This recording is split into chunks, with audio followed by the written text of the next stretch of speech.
India की currency है, dollar US की और युआन चीन की। लेकिन 2009 में एक ऐसी करेंसी आई जिस पे किसी भी देश का कोई हक नहीं था।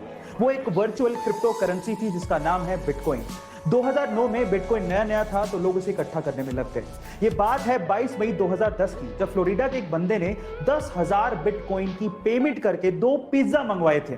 और ये पहली बार ऐसा हो रहा था कि किसी ने वर्चुअल करेंसी की पेमेंट करके कोई चीज मंगवाई हो। तब 2010 में 10,000 बिटकॉइन की कीमत मात्र $41 थी। लेकिन आज 11 साल बाद 10,000 बिटकॉइन की कीमत सुन के आप लोगों के होश फाख्ता हो जाएंगे। उसकी कीमत है लगभग $500 मिलियन, यानी कि 4,000 करोड़ रुपए है। और उसका कोई इंपॉर्टेंट डॉक्यूमेंट जैसे कि आरसी वगैरह की एक्सपायरी डेट आने वाली है या फिर वो ऑलरेडी एक्सपायर हो चुका है, तो मिनिस्ट्री ऑफ रोड ट्रांसपोर्ट की तरफ से आपके लिए एक राहत की खबर है।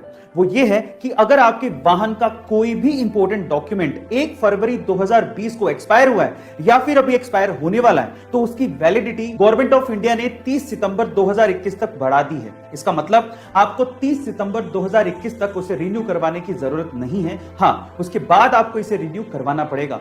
कोरोना के चलते सरकार ने यह डिसीजन लिया है ताकि सोशल डिस्टेंसिंग की पालना करते हुए ट्रांसपोर्टेशन सेवाएं जारी रहें।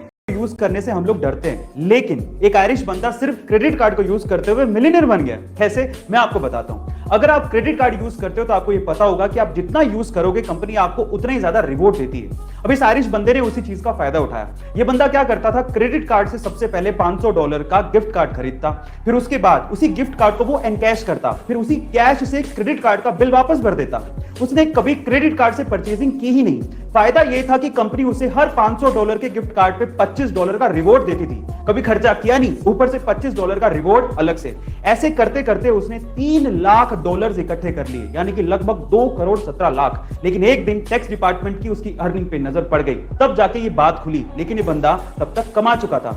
आपको इस बढ़ती कीमतों की वजह से आम इंसान से लेके किसान तक सब परेशान हैं। वहीं गुजरात के बनासकांठा के इस युवा किसान को बढ़ती कीमतों से कोई खासा फर्क नहीं पड़ रहा है, क्योंकि इस किसान ने एक ऐसा ट्रैक्टर बनाया है जो कि पेट्रोल या डीजल से नहीं, बल्कि ये चलता है बैटरी और सोलर पावर से। जी हां गाइस, आप ठीक सुन रहे हैं। किसान को यह ट्रैक्टर बनाने में 1,75,000 रुपए की लागत आई और यह ट्रैक्टर 500 किलोग्राम वजन को सहने में सक्षम है।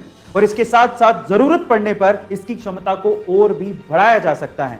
किसान का यह भी कहना है कि इससे पैसा, ईंधन और पर्यावरण सबको बचाया जा सकता है। एक बार चार्ज करने पर यह पूरा दिन चलता है और दूर दूर से किसान इस ट्रैक्टर को देखने आ रहे हैं। गाइस, इस युवा किसान के इस इनोवेशन के बारे में जान के आपको कैसा लगा, कमेंट सेक्शन में। जैक स्पैरो का किरदार निभाने वाले जॉनी डेप, जिनके दुनिया भर में करोड़ों चाहने वाले हैं, एक बार उनकी बेटी लिली रोज को किडनी फेलियर की वजह से हॉस्पिटलाइज होना पड़ा था। तब वो सिर्फ 7 साल की थी। वो दौर जॉनी डेप के लिए अपनी जिंदगी का सबसे मुश्किल दौर था।